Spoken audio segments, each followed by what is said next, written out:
I said, what sinkhole? And they brought me around here and showed me this. So then I started asking questions about why isn't it fixed, or do we have a plan to get it fixed, and how did it happen? Who managed the project from day one? How did a $445,000 grant turn into a $2.563 million? You all have put everyone involved in this project on notice that you want this fixed, and Darlington taxpayers are not going to pay for this twice. Absolutely. If I didn't do that, I'd be derelict in my duties. Negligent, defective, careless, and reckless. Just some of the words the city of Darlington used to describe the work of 3 contractors, one based in Monroe, hired by the city to build a $3 million stormwater system. We've detailed the problems with their project in our drained investigation from last fall. Tonight, the city's going after those contractors in civil court, looking to make them pay. Here's Chief Investigator Jody Barr with an update to Drained, a Queen City News investigation.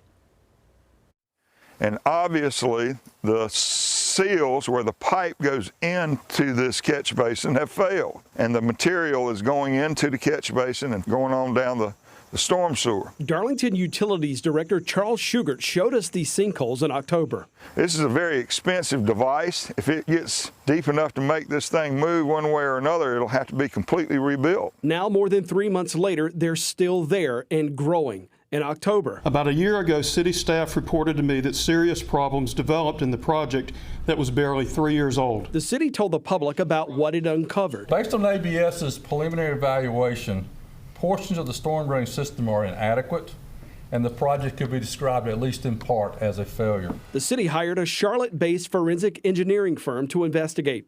Engineer Stephen Moore told council the problems with the drainage project were many, but the main takeaway, the nearly $3 million project may have to be redone. The storm drain system is a result of poor design and/or construction. The system is not functional, does not appear to have the required capacity for the present stormwater loads. In fact, some of the stormwater pipes are significantly undersized. The city identified 3 contractors that night: the designer, Hanna Engineering, the builder, Lansdowne Earth and Pipe, and the builder's insurer, Developer Surety and Indemnity Company. One contractor was in the audience that night, Janie Lathan, who owns Lathan Consulting. Lathan was the city's hired stormwater consultant at the time of the project. And with a unanimous vote that night in October. I'll second. Mr. Cadellas? Ms. Pegas? Ms. Reed? Mr. Seeger?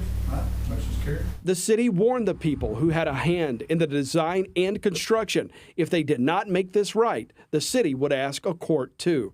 The city sent contractors a notice to cure letter, giving them 60 days to inspect the defects and to offer a remedy to cure or settle the claims. But the city says not one contractor agreed to take care of it. So the city filed a lawsuit 2 weeks ago. The city sued Lathan Consulting, Hanna Engineering, and Lansdowne Earth and Pipe, accusing each of breach of contract and negligence. Lathan was under an administration contract with the city managing the federal grant. The complaint states Lathan failed to properly monitor the project, didn't properly advise the city along the way, and Lathan failed to provide proper administration under her contract. The contract paid Lathan up to $75,000 for technical and administrative services and another $7,000 to submit a grant application and to come up with grant funding strategy development and implementation. The agreement also paid Lathan $108 an hour for additional work.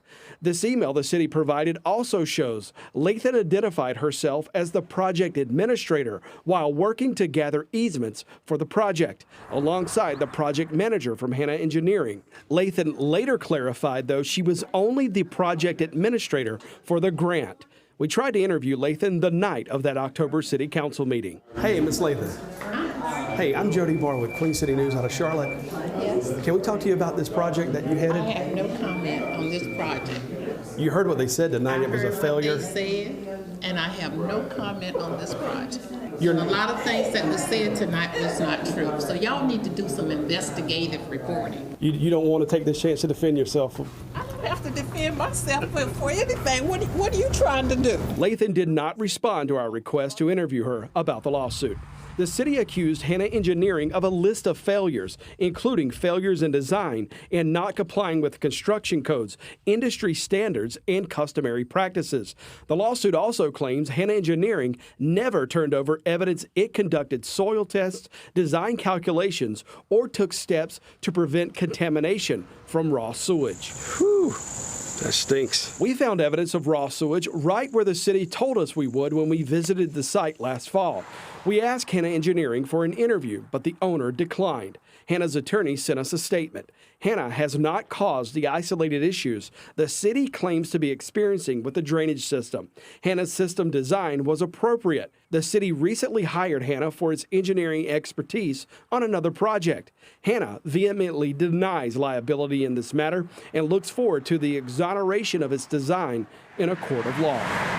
The city made similar allegations against Monroe-based Lansdowne Earth and Pipe. Lansdowne and its agents, servants, employees, and/or subcontractors were negligent, careless, reckless, willful, and wanton in failing to construct the project in accordance with applicable building codes and industry standards in a diligent and workmanlike manner, the city wrote in the lawsuit. We tried to find Lansdowne officials, President Maria Verdanas and manager Vince LaBarbera. Neither returned calls and texts to phone numbers we found for them. An address on the contract with the city led to a home with a no trespassing sign, and the other to this building on Concord Highway. An online search shows 1 year after finishing the Darlington project, North Carolina tax investigators charged Verdanas and LaBarbera with multiple counts of embezzlement of state property for failing to pay state withholding tax. Union County court records show both pleaded guilty to the charges in December 2020.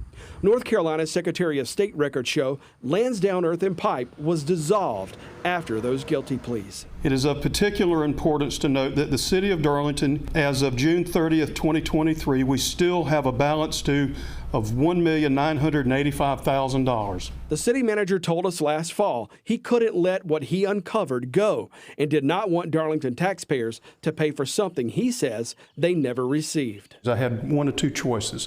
Either I could say nothing, I could take the easy path, and I could do nothing, and I could let the ratepayers, the customers of the City of Darlington, pay for this.